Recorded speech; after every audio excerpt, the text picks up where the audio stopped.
Nous sommes en studio, en direct tous les matins avec Didier Passamonique et Auxence de Lyon. Bonjour messieurs. Bonjour Ilana. Et oui, vous êtes Didier, directeur de la rédaction du site Actua BD. Auxence, vous en êtes collaborateur. Vous connaissez donc très bien tous les deux la bande dessinée et ça tombe bien puisqu'on en parle tous les matins.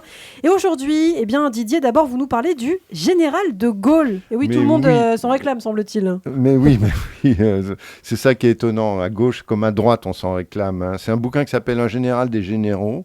Et qui est dessiné par François Bouc, Grand Prix d'Angoulême, Nicolas Juncker, on ne sait pas, il n'a pas très... François Bouc qui avait écrit notamment sur le procès de janvier 2015. De Charlie Hebdo, absolument. Et c'est un one-shot qui s'ouvre sur le général de Gaulle et on le voit avec son grand V, le V de la victoire. Et en fait, ça parle de quoi ? Ça parle du putsch d'Alger du 13 mai 58. Et qu'est-ce qui se passe donc le 13 mai ? Mais que se passe-t-il le 13 mai 1958 ? C'est vrai, que se passe-t-il ? Mais en fait, Félix Gaillard, on est dans la 4ème République, Félix Gaillard s'apprête à prendre la place du président du Conseil. Il cède la place à Pierre Fimelin. Et pendant ce temps-là, à Alger, c'est l'insurrection. C'est-à-dire qu'on voit bien qu'en Algérie, il y a un appel à l'indépendance, donc ça commence à devenir de plus en plus tendu. Et puis, il y a un groupe de généraux là-bas, avec le général Massu qui a bonne image parce qu'il fait une répression sanglante contre les indépendantistes.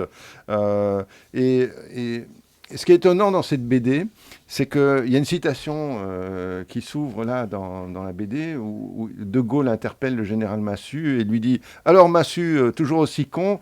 Et l'autre répond « Oui, toujours gaulliste, mon général. » Et en fait, c'est ça l'histoire de cette BD, c'est que ça montre un carteron de généraux, même pas à la retraite, mais des gens qui ont fait la guerre, qui ont fait Bien Phu, et qui, à un moment, se disent on va prendre le pouvoir parce que c'est pas possible ce qui se passe dans cette Assemblée nationale où le pays n'est plus gouverné, etc. Et on s'aperçoit à quel point ils sont d'une connerie abyssale, les uns les autres. Il n'y en a pas un pour sauver l'autre. Et ils font appel à un général, ils font appel au général de Gaulle, qui est retraité. Hein. Général de Gaulle, il a été rangé des voitures juste après la Libération.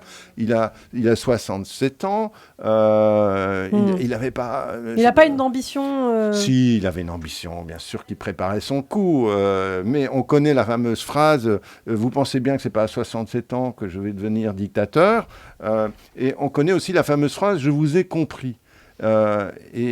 Et en fait, ils font appel à ce général qui, heureusement, a un sens civique, qui va sauver la France, en fait. Sinon, on aurait été dans une espèce de dictature de généraux. Alors, du coup, c'est quoi cette fiction sur un général des généraux ? En fait, c'est une espèce de comédie noire, une grosse farce, sauf que c'est la réalité, et que ça permet de tirer cette conclusion, c'est que l'armée est une chose trop sérieuse pour être confiée aux seuls militaires.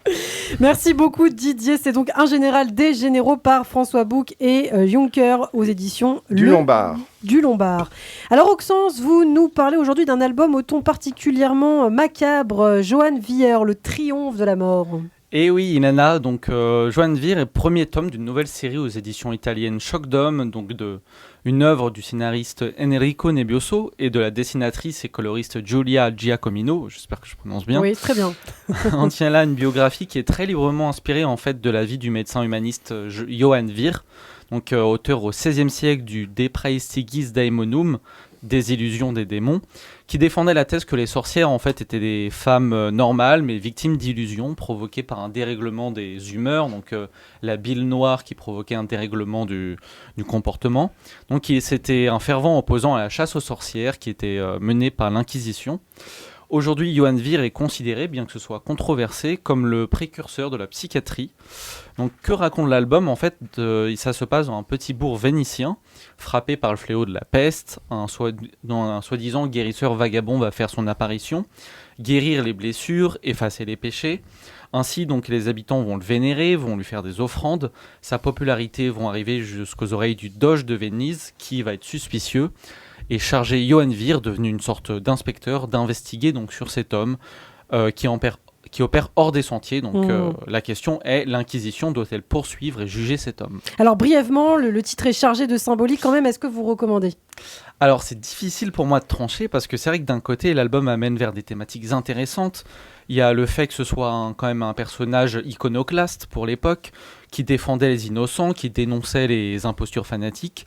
Le fait que l'album aussi inverse la morale entre l'inspecteur aux idées satanistes et le catholicisme chargé de certaines idées barbares, en tout cas dans cet album. Donc il est judicieux de vouloir faire connaître cette page d'histoire, même si elle reste très fantasmée. D'autant plus qu'en fait le titre m'intriguait beaucoup, le triomphe de la mort, ça évoque la fresque qu'on trouve au palais Abbatellisme à Palerme, ça évoque le tableau de Bruegel l'Ancien, ou encore plus récemment ça évoque le peintre juif allemand Félix Nussbaum.